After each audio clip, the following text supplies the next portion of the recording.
Battle to the heavens के पिछले episode में हमने देखा था शोयन नयान के साथ एक एक करके सारे स्टेज को पार कर देता है और फाइनली पूल स्टेज पर पहुंच जाता है। शोयन को ऊपर एज अ फाइनलिस्ट देखकर वांग चेन और मिस फैंग खुश नहीं थे, पर वही तांग यिंग शोयन को कांग्रेचुलेट करता है। अब आगे एपिसोड स्टार्ट होती है। हम लोगों को मुकिन को दिखाया जाता है। हमने पहले भी देखा था मुकिन का मिस फैंग के साथ एक अच्छा रिलेशन नहीं है। वो लोग एक दूसरे को उल्टी सीधी बातें कहते रहते हैं। इसीलिए मुकिन शोयन की तारीफ करने लगती है। कहती है, शोयन मैंने तुम्हारे 3000 लाइटनिंग मूवमेंट को देखा। मैं ये चीज जानने के लिए बहुत ज्यादा एक्साइटेड हूँ कि तुम्हारा ये लाइटनिंग मूवमेंट किस लेवल का है। देखकर तो ऐसा लगा जैसे तुम्हारा ये lightning movement win lightning pavilion के बहुत सारे एक्सपर्ट्स को ऑलरेडी सरपास कर दिया है। मुकिन की ये बात को सुनकर फिर मिस फैंग चिढ़ जाती है। कहती है, मुकिन तुम्हें थोड़ी अपनी जबान पर लगाम लगानी चाहिए। तुम इस वक्त एक चोर का सपोर्ट कर रही हो। रही बात शोयन की, तो इसे बाद में हम लोग मजा चखाएंगे। पर मैं बात करूँ तुम्हारी,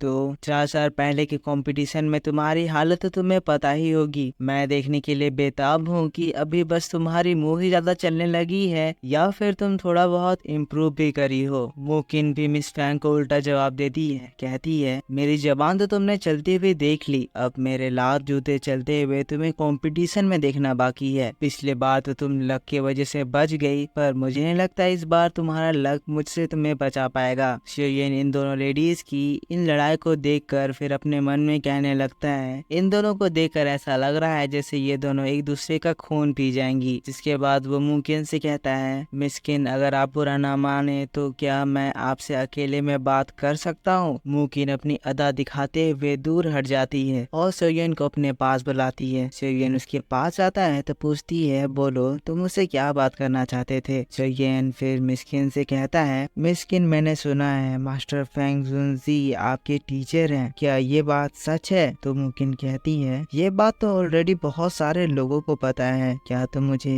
ये बात पूछने के लिए अकेले में बुलाए हो। शोयन कहता है, नहीं नहीं ये बात नहीं है, वो मैं आपसे पूछना चाहता था कि क्या आप मुझे मास्टर जुनजी के लोकेशन के बारे में बता सकती हैं। शोयन की बात को सुनकर मुकिन शांत हो जाती है। जिसके बाद फिर अचानक से शोयन से कहती है, आखिर तुम कौन हो और टीचर के बारे में क्यों जानना चाहते हो। शोयन बहुत ही रिलैक्स होकर जवाब देता है, आपके टीचर मेरे टीचर के ओल्ड फ्रेंड है। मेरे टीचर ने मुझसे कहा था कि मैं सेंट्रल प्लेन में जाकर सीनियर फैंग को ढूंढूं। मैं जानता हूँ ये इन्फॉर्मेशन आपको सेटिस्फाई करने के लिए काफी नहीं है, पर मैं प्रॉमिस करता हूँ फ्यूचर में मैं आपको सारी चीजें अच्छे से बता दूंगा। अब शोयन की बातों को सुनकर फिर मुकिन कहने लगती है, मेरे मास्टर बहुत ही ज्यादा ट्रैवल करते हैं और अभी का समय तो ऐसा समय है जब मास्टर जुनजी के लोकेशन को कोई भी नहीं बता सकता है। पर शोयन अगर तुम सच में टीचर को ढूंढना चाहते ही हो तो मेरे पास एक आइडिया है। अगर तुम चाहो तो मेरे साथ तुम 3 महीनों के बाद विन लाइटनिंग पवेलियन के ईस्टर्न रीजन पर जा सकते हो। शोयन ये चीज सुनकर शॉक्ड हो जाता है। शोयन के ऐसे शॉकिंग फेस को देखकर मुकिन हंसने लगती है। मुकिन कहती है, शोयन तुम घबरा गए, पर हाँ सच में मैं मजाक नहीं कर रही हूँ। 3 महीनों के बाद विन लाइटनिंग पवेलियन के ईस्टर्न रीजन पर पवेलियन कंपटीशन ऑर्गेनाइज होने वाला है। उस कंपटीशन में चारों पवेलियन के हेडमास्टर्स आते हैं। मुझे भी उस कंपटीशन में पार्ट लेने के लिए जाना होगा और मुझे लगता है मेरे साथ मेरे मास्टर फेंग जुनजी भी आएंगे। शोयन मुकिन की बात को सुनकर सोचने लगता है। सोच रहा है कि वो क्या करेगा। 3 महीनों के बाद वो भी विन लाइटनिंग पवेलियन के ईस्टर्न रीजन पे, जहाँ विन लाइटनिंग पवेलियन का लीडर रिसाइड करता है। ये चीज डायरेक्ट शेर के मुंह में खुशी खुशी जाने जैसी बात हो जाएगी। लेकिन फिर भी शोयन मुकिन को ग्रीट करते हुए थैंक्स कहता है आपने मुझे इतनी सारी बातें बताएं, इसके लिए मैं आपका शुक्रिया अदा करता हूँ। अब शोयन की इस बात को सुनकर फिर मुकिन थोड़ा सा टेंशन में आ जाती है। कहने लगती है, तो क्या तुम सच में विन लाइटनिंग पवेलियन के ईस्टर्न रीजन में जाने वाले हो। तुम्हें पता है ना वहाँ पे विन लाइटनिंग पवेलियन के लीडर रहने वाले हैं और तुमने जो किया है उसकी वजह से पूरा का पूरा विन लाइटनिंग पवेलियन तुम्हें ढूंढ रहा है। अगर तुम वहाँ गए तो तुम जिंदा बचकर नहीं आ पाओगे। शोयन मुकिन से कहता है, आप मेरे लिए चिंता कर रहे हैं इसके लिए शुक्रिया। मैं इस चीज के बारे में सोच रहा हूँ और जो सही होगा मैं करूँगा। मुकिन कहती है, शोयन ये चीज बहुत ही ज्यादा डेंजरस है, तुम्हें वहाँ वहाँ नहीं जाना चाहिए, पर फिर भी अगर तुम जबरदस्ती वहाँ पर जाओगे तो तुम्हारे साथ जो भी चीज होगा उसके लिए मुझे ब्लेम मत करना। पर अगर तुम सच में मेरे मास्टर के फ्रेंड के डिसाइपल हो तो अगर तुम मास्टर फेंग सुन जी को रीच आउट करोगे तो शायद फेंग सुन जी तुम्हें मरने से बचा सकते हैं। लेकिन तभी दोस्तों वहाँ पर बेल रिंग होने लगता है।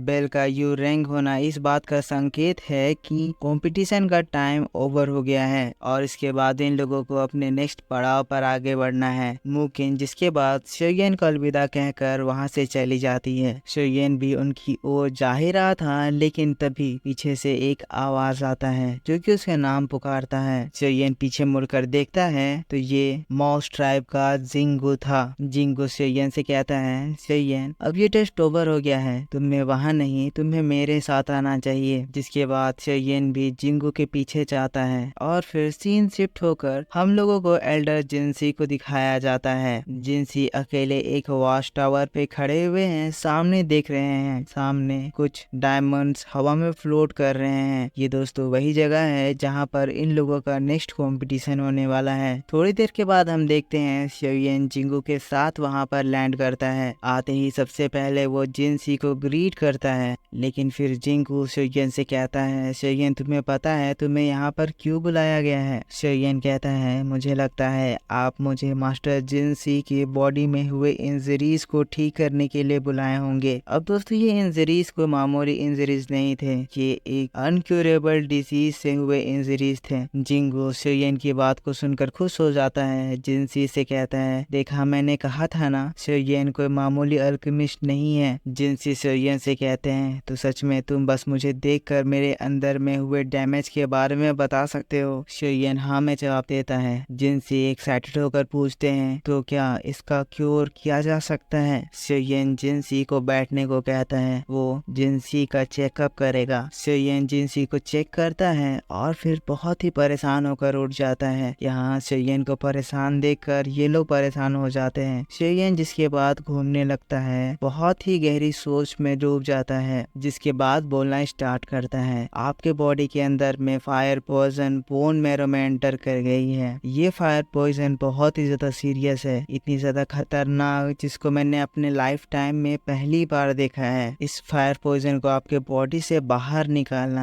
ये बहुत ही ज्यादा डिफिकल्ट होने वाला है। जिसका मतलब ये भी है कि इसको बाहर निकाला जा सकता है, इसका एक तरीका है। जिनसी शोयेन की बात को सुनकर बहुत ज्यादा खुश हो जाते हैं। कहते हैं, शोयेन तुम सच कह रहे हो? क्या तुम सच में मुझे इस तियानशान फायर पॉइजन से छुटकारा दिला सकते हो? शोयेन कहता है, हाँ ऐसा हो सकता है, पर ये ट्रीटमेंट बहुत ज्यादा डेंजरस है और अभी मेरी करंट स्ट्रेंथ से ये मेरे लिए इम्पॉसिबल है। जिसके बाद जिनसी और जिंगू एक दूसरे को देखते हैं। इनके दिमाग में एक प्लान आता है और फिर ये लोग कहते हैं, तो शोयेन अगर तुम सक्सेसफुली दाओजोंग लेवल पर एंटर कर जाओ तो क्या तुम मेरे बॉडी के अंदर से उस फायर पॉइजन को कम्प्लीटली बाहर निकाल पाओगे? शोयेन हाँ में जवाब देता है। जिसके बाद फिर जिनसी शोयेन को बताते हैं, वेल ये फायर पॉइजन किसी भी पर्सन को ब्रेक थ्रू करने में बहुत ज्यादा हेल्प करता है, पर दाओवांग क्लास के ऊपर जाने के बाद इसका इफेक्ट भी स्लो हो जाता है और फिर ये बॉडी में एज अ पॉइजन काम करने लगता है। मेरे बॉडी में ये तियानशान फायर पॉइजन बहुत समय से था, इसीलिए ये इतना खतरनाक रूप ले लिया है। मैं देख सकता हूँ मिस्टर शोयेन फिलहाल में 9 स्टार दाओवांग लेवल पर एंटर करे हैं। मैं आपको हमारे क्लैन की एक बहुत ही ज्यादा सीक्रेट बात बताने जा रहा हूँ। मेरे सामने जो आप वो तियानमू माउंटेन देख रहे हैं, अगर हम उसके बॉटम में जाएं तो वहाँ पर तियानमू फायर का सबसे प्योरेस्ट फॉर्म है, पर हमारे ट्राइब की किस्मत इतनी खराब है कि